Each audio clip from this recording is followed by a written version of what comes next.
sin codificar. Para mí es un gusto, en realidad, estar con ustedes nuevamente. Es un gusto compartir como todos los jueves, decodificando toda la información. Déjenme decirles a ustedes también que como todos los jueves tenemos invitados espectaculares y ya vienen las campañas, muchos candidatos han anunciado también las campañas en Quito, en el país, muchos han anunciado también sus candidaturas. Y para esto déjenme decirles a ustedes que hoy ya tenemos un invitado y voy a hablar un poco de la biografía. Es nacido en Cañar, es abogado de profesión y ocupó la vicepresidencia del Congreso Nacional entre el año 2003 y 2005 por la Democracia Popular. Actualmente es postulante al Consejo de Participación Ciudadano y Control Social. Señores y señores, doy la bienvenida al abogado Ramiro Rivera. Abogado, qué gusto, buenas tardes. Tardes, muchísimas gracias y un honor pues estar en tu radio y en el programa Descodificando, de tal manera que podemos descodificar los temas que tú creas más convenientes y de interés para los radioescuchas. Muchas gracias. Qué gusto también, un saludo a todo el noroccidente de Pichincha, a todo el sur de Quito, a toda la provincia de Santo Domingo que nos ven en nuestro dial FM. Estamos en vivo también en nuestro live de Facebook, en el live de TikTok y en YouTube. Y después pueden volver a ver las cápsulas de esta entrevista en las redes sociales de Radio Estelar 997 FM. Estimado doctor, el doctor Trujillo, cuando fue presidente del Consejo de Participación Ciudadana y Control Social, él propuso y él fue el que encabezó la recolección de firmas para eliminar el CPCCS. Lamentablemente no ha tenido éxito, han habido algunas consultas fallidas y obviamente para que se elimine totalmente ese organismo hay que haber una asamblea constituyente. Sin embargo, ahí hay una sentencia de la Corte Constitucional que ha manifestado que se puede quitarle las facultades del Consejo de Participación Ciudadana y Control Social. Y usted ha sido también una voz crítica a ese organismo. Por preguntarle a usted, ¿por qué ahora usted ha decidido ya que ha oficializado postularse como consejero para el CPCCS? Bueno, Omar, tú has hecho un resumen impecable.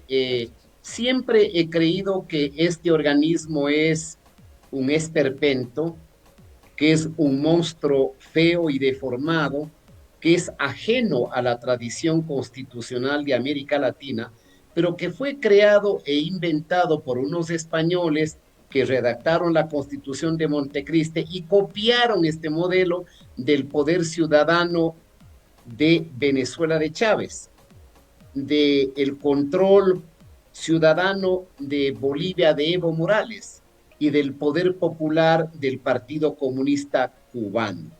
De tal manera, mi querido Omar, si tú me preguntas qué opino de este organismo, y digo, este organismo está por demás y debería ser eliminado.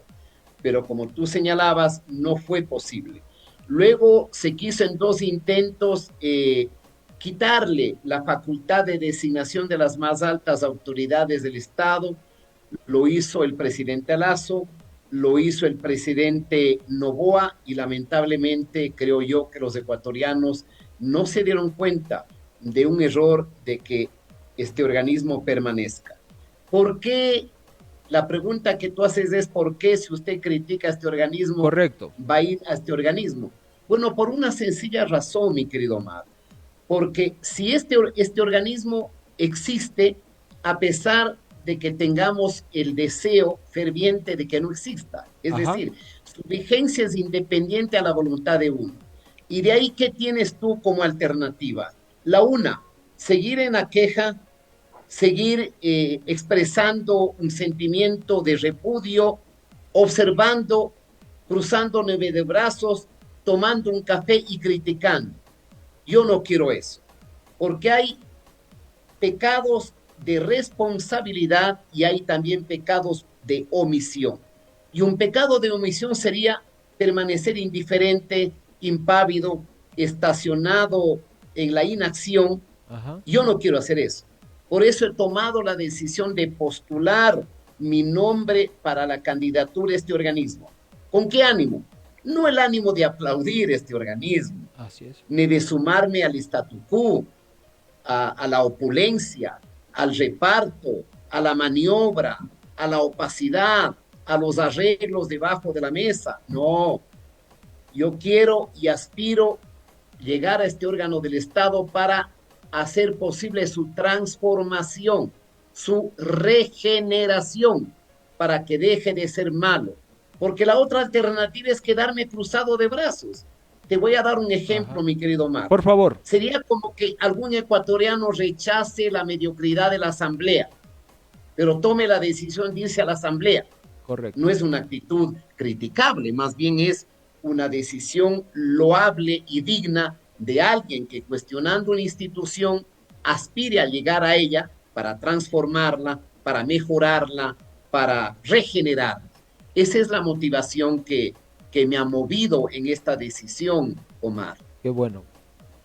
Estimado doctor, en esa misma línea también hay que ser un poco, a veces uno tiene como ciudadano dos interrogantes. Primero, tú esperas que quien designe las autoridades sea la Asamblea Nacional y ya no el CPCCS como obviamente como institución designadora, pero llega uno en una encrucijada. ¿Cómo podemos con ese nivel de asambleístas que tenemos, que no pasan del 8%, que la mayoría de asambleístas, que algunos son inclusive camiseteros, que muchos llegan inclusive por el arrastre de los candidatos presidenciales, sin un liderazgo, sin un conocimiento de procedimiento parlamentario, hemos tenido asambleas que no pasan del 6%, lamentablemente. Entonces uno llega esa pregunta, ¿mantenemos el CPCCS o lo eliminamos? No, pero como usted lo ha dicho, hay que refundar y hay que recuperar el prestigio del CPCC, si no hay que quedarse las manos cruzadas. Doctor, le digo algo, ¿qué pasaría si usted llega a ganar como consejero? ¿Qué pasaría con los concursos para renovar y ya cambiar prácticamente a todo el Consejo Nacional Electoral y a la Fiscalía General del Estado? Un concurso que está siendo con muchas críticas, se está llevando adelante y algunos piden inclusive que se suspenda. ¿Usted qué criterio tiene sobre esos concursos si usted sería designado consejero? Hay varios elementos que tú has topado, mi querido Omar. El uno, la calidad de la representación. Es decir, la representación política de un país no es al azar. Es una representación que de alguna manera responde a lo que es un país. Hay una frase que me gusta muchísimo de un filósofo español, Fernando Savater, y él dice más o menos así: los políticos a quienes tú criticas no han caído del cielo, son los ciudadanos a través de su pronunciamiento y voto popular que los han colocado donde están. Yo me acuerdo que en las épocas en que yo era diputado y que había pues personalidades grandes, ¿no? Por decirte, había un Heismeller, un Andrés Vallejo, un Jaime Hurtado, González, había un Carlos Julio Arosemena Monroy, había gente de grandes quilates, Ajá. un Vladimiro Álvarez Grau, ¿no es cierto? O sea, Totalmente. gente brillante. Yo no tenía que hacer un esfuerzo para destacarse en esos parlamentos. Correcto. Pero el parlamento de un tiempo para acá ha ido empobreciéndose. Y como tú dices, hay muchos que llegan por el arrastre y Ajá. algunos que no son responsables de haber llegado, ¿no es cierto? Puede Correcto. llegar un joven de 19 años que a duras penas puede hacer un garabato en una sesión. Esa es una realidad. Así es. De eso dependerá de los partidos y de los electores que mañana vayan mejorando la calidad de la representación. Un Correcto. segundo elemento, una reflexión de sentido común que yo haría. ¿Qué es mejor? ¿Que decidan 4 personas o que decida las 2/3 de la Asamblea Nacional con mayoría calificada y con responsabilidad política de quien propone los nombres y de los partidos que hacen posible esa nominación? Creo yo que es menor el mal de que sea una mayoría reforzada de la Asamblea. Pero eso ya lo plantearon 2 gobiernos y penosamente no fue aprobado. Ahora bien, no todo lo que pueda hacer una entidad como la Asamblea Nacional puede ser perfectamente bueno o perfectamente malo. Correcto. Yo te doy algunos ejemplos. ¿Cuál ha sido el mejor contralor que ha pasado en los últimos 40 años? No El tengo idea. doctor, el doctor Hugo Ordóñez de Espinosa, este cuencano. Así ¿Quién lo es. eligió? El presidente Roldós. ¿Quiénes votaron? La entonces Democracia Popular y el CPP, o Cambio, Pueblo y Democracia. ¿Quién ha sido el mejor fiscal del Ecuador? Entre otros, el doctor Edmundo Durán Díaz. ¿Quién lo hizo? La Democracia Popular, la Izquierda Democrática y otras organizaciones políticas. Es decir, tú puedes tener muy buenas autoridades de control si es que los partidos seleccionan de manera rigurosa, meticulosa, a gente con prestigio, con probidad, con rectitud, con una vida de antecedentes. Pero, La Corte Suprema también es otro ejemplo, ¿no? Cuando había la Corte Suprema exacto, eran grandes juristas que generaban jurisprudencia. Lamentablemente hoy día estamos jueces que de primera instancia están subiendo a ser jueces de Corte Nacional también. exactamente, Omar, tú refrescas bien la memoria. ¿Cuál ha sido una de las mejores cortes que ha tenido el Ecuador? Probablemente la corte que se escogitó en el año 1997 por cooptación, luego de la destitución del presidente Bucarán. Así Y ahí es, estaba gente de enorme personalidad, un Ernesto Albán Gómez, un totalmente, Andrade Uvidia, un totalmente. Ricardo Andrade, el doctor Partuche, es decir, habían juristas de grandes quilates, un Correcto, doctor Bermeo, es decir, ha pasado gente de primera calidad por esa corte. así es. Igual te diría yo del Tribunal Constitucional, que luego en la etapa correísta, el famoso Consejo de Participación Ciudadana designó a los miembros de la Corte Constitucional que se denominó la Corte Cervecera. Ajá. Era tan corrupta, tan sucia, que había una especie de tarifario para que las quejas o demandas de inconstitucionalidad pasen por el filtro de la admisibilidad. Y lo mismo te diría que es lo que pasó con el Contralor Polit. Ese Consejo de Participación le puso 100 sobre 10. Carlos Pode llegó a la Contraloría, se dedicó a robar 10 años. Si no hubiese sido por la justicia norteamericana, estaría libre y pavoneando su impunidad en las calles del Ecuador. Así Hoy es. está con prisión y con sentencia gracias pues a la Corte del Sur de Nueva York y diríamos de la Florida en Estados Unidos. Entonces, esa es la realidad. Y por eso creo yo, Omar, que la gente tiene que pararle bola a la elección que se viene. Es Ujú. importante el prefecto, es importante un alcalde, por cierto, concejales, juntas parroquiales, pero yo diría que más importante que ellos es el Consejo de Participación. Porque el Consejo de Participación, tú lo sabes, designa o nomina a la Corte Constitucional, al procurador, al contralor, a los superintendentes, al fiscal, al Consejo de la Judicatura, al Tribunal Contencioso Electoral, a la Más Corte impo a los Constitucional. poderes más importantes del país. Exactamente.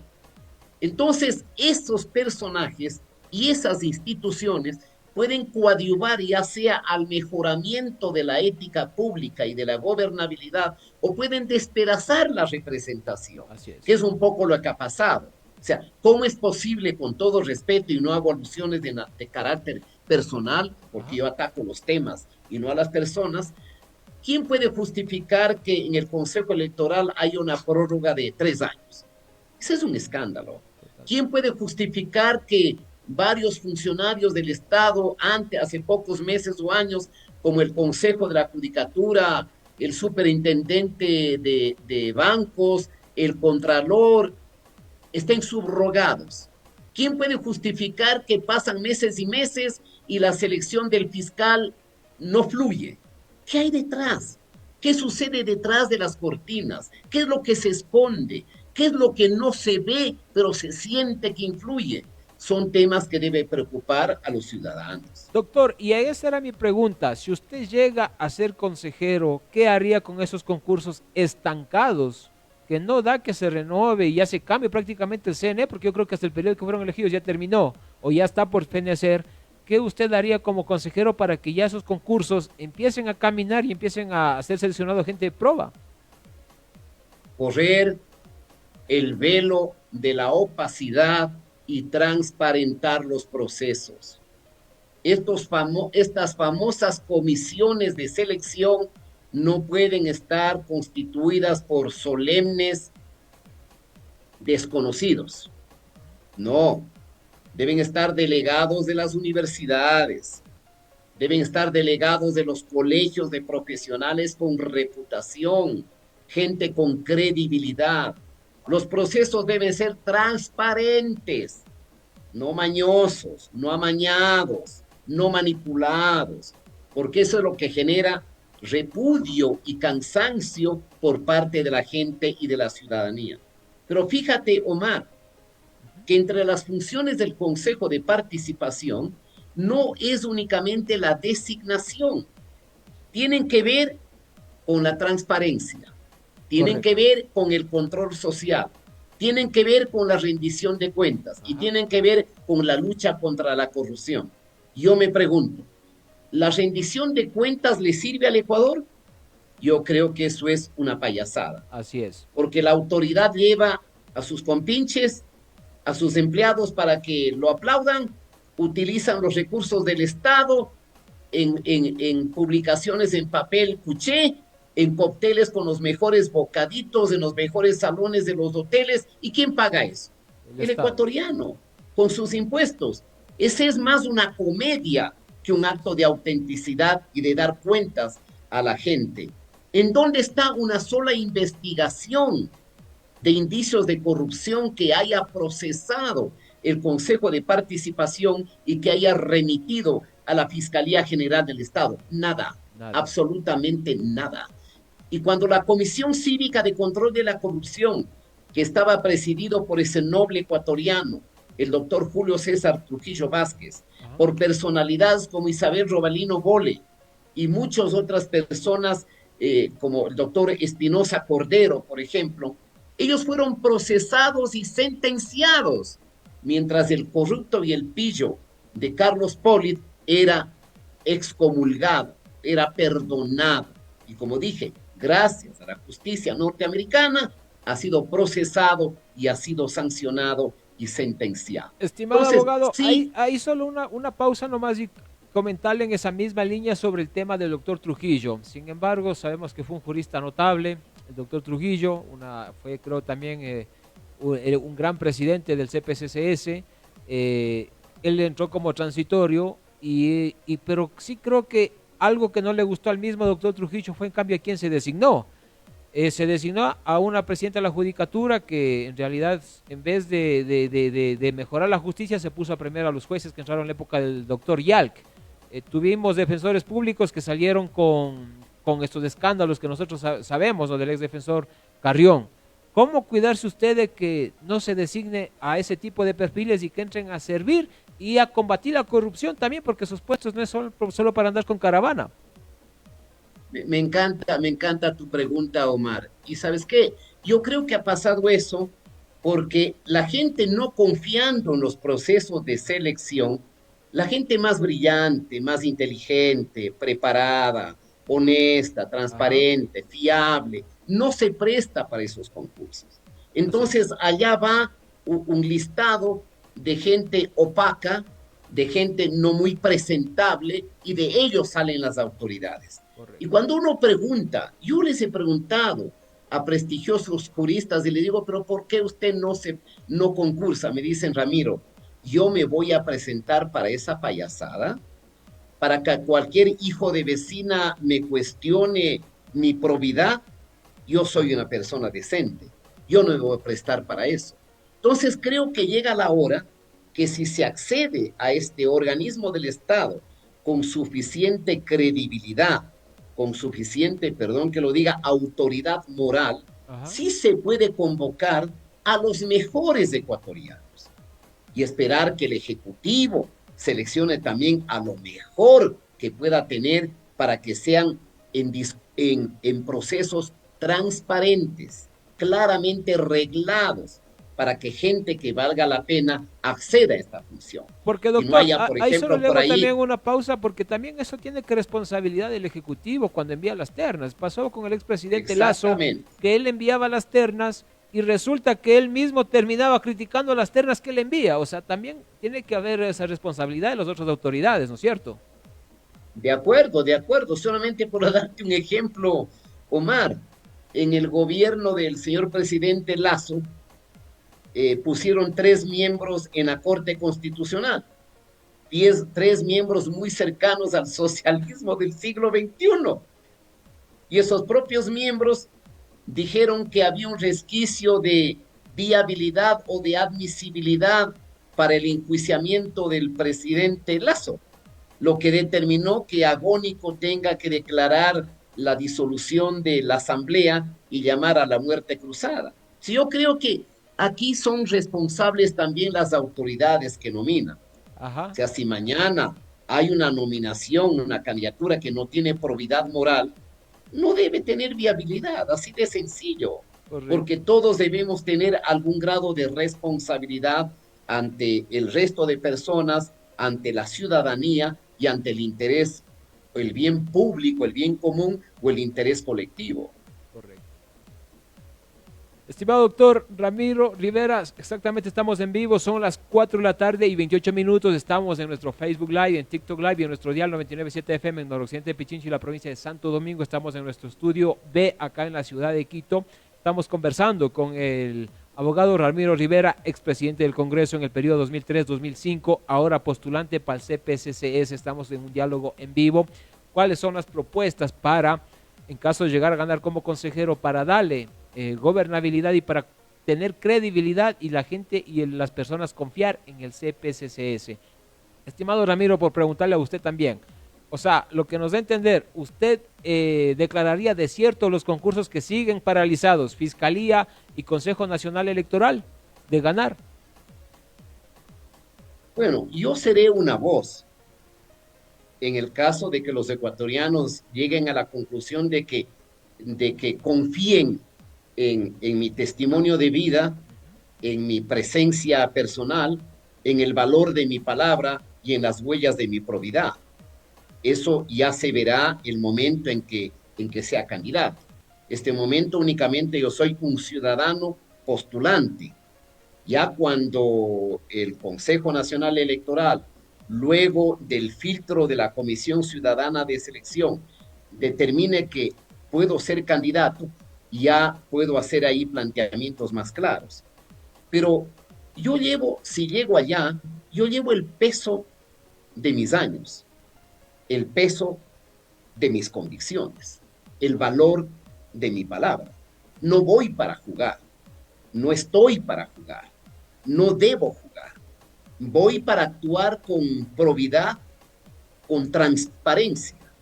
Si hay que limpiar con detergente una institución manchada y corroída por opacidad, que emite malos olores de ausencia de ética, tengo que hacerlo, tengo que hacerlo. Una señora de Quevedo me decía el otro día cuando me vi en la calle, dice, doctor, usted va a un sitio como para limpiar una letrina. Bueno, a lo mejor está dando un caso extremo, pero si tiene que limpiar la letrina, tiene que hacerlo. Correcto. De lo que yo estoy consciente es que es una institución que repele, es una institución que se ha desprestigiado, pero es una institución que independientemente de nuestros deseos está presente, tiene vigencia. Y te reitero, lo cómodo sería cruzarse de brazos, pues, con un cafecito en la González Suárez, o un cafecito en Cumbayá, o en San Borondón, ¿no es cierto? O en Ajá. Chaullabamba de Cuenca, o en el mejor sitio de Santo Domingo, estar comentando y criticando lo que sucede, sin mover un dedo para que deje de suceder lo malo y suceda algo bueno. Por eso he tomado la decisión. No quiero seguir en la zona de confort y de comodidad, de la indiferencia y de la contemplación. He tomado la decisión de participar en un proceso en el que muchos no se atreven. Lo hago con el valor, reitero, de mi ejemplo, el testimonio de mi vida, los antecedentes de lo que yo he hecho. Y le pediría a los ciudadanos, párele bola a esta elección, párele bola, por favor. Puede equivocarse usted en la nominación de un alcalde, que pasa 4 años o menos y pasará. Puede equivocarse con un prefecto, pero no puede equivocarse en un organismo que tiene a su cargo la nominación de las autoridades más importantes del Estado democrático. No, no puede apostar por el desconocido, no puede apostar por cualquiera y votar cerrado los ojos con una venda. Menos puede no pararle bola y dejar la papeleta en blanco para que alguien de la Junta Receptora del Voto le dé llenando. Mi invitación es al ciudadano y decirle, párele bola a esta elección, mire quiénes están de candidatos, evalúe cada personalidad, cada antecedente, cada hoja de vida, su historia personal. No vote por lo que dice el candidato, vote viendo las manos del candidato, si están limpias o están manchadas, si se ha involucrado en algún escándalo que ponga en duda su honradez y su probidad. Seleccionemos bien. Si seleccionamos bien, puede haber una institución con personas de buena voluntad, con capacidad y con compromiso con el interés público, y la cosa puede mejorar en el futuro. Señores y señores, estamos aquí conversando con el abogado Ramiro Rivera, exdiputado y expresidente del Congreso en el año 2003 y año 2005, postulante al CPCCS. Esperemos ya también a ver si es que queda en firme su candidatura o su postulación. Y recordando también que sí han habido muchos temas, han habido ya también varios medios de comunicación nacional han hecho eco de esta candidatura, no ha pasado desapercibida, lo hemos visto también al doctor en Guayaquil en varios medios dando entrevistas, aquí en la ciudad de Quito. Sin duda va a generar mucha expectativa. Estimado doctor, agradecerle por su tiempo, esperemos tenerle también aquí en el set de manera presencial y desearle el mejor de los éxitos y Radio Estelar es su casa. Muchas gracias, Omar. Es lindo tu programa y tu noticiero, descifrando las cosas, descodificando los temas. Y muchas gracias por esta oportunidad. Un saludo a quienes nos escuchan y siempre a las órdenes cuando requieras mi presencia. Pero ahora muchas gracias por este momento de intercambio de ideas. Muy amable. Gracias a usted, doctor, y pueden volver a ver esta entrevista también en YouTube, la cápsula que subiremos en TikTok y obviamente en nuestro live de Facebook. Regresamos de un corte comercial, estamos en vivo, exactamente son las 4:35 de la tarde. En el segundo bloque viene la doctora María Mercedes Buenaño Rivera, candidata a vicepresidenta del Colegio de Abogados de Santo Domingo por la lista C, que va en binomio con el doctor Oscar Salcedo Bone. Regresamos, amigos, esto es Sin Codificar, decodificando los temas de interés nacional. Volvemos de un corte comercial.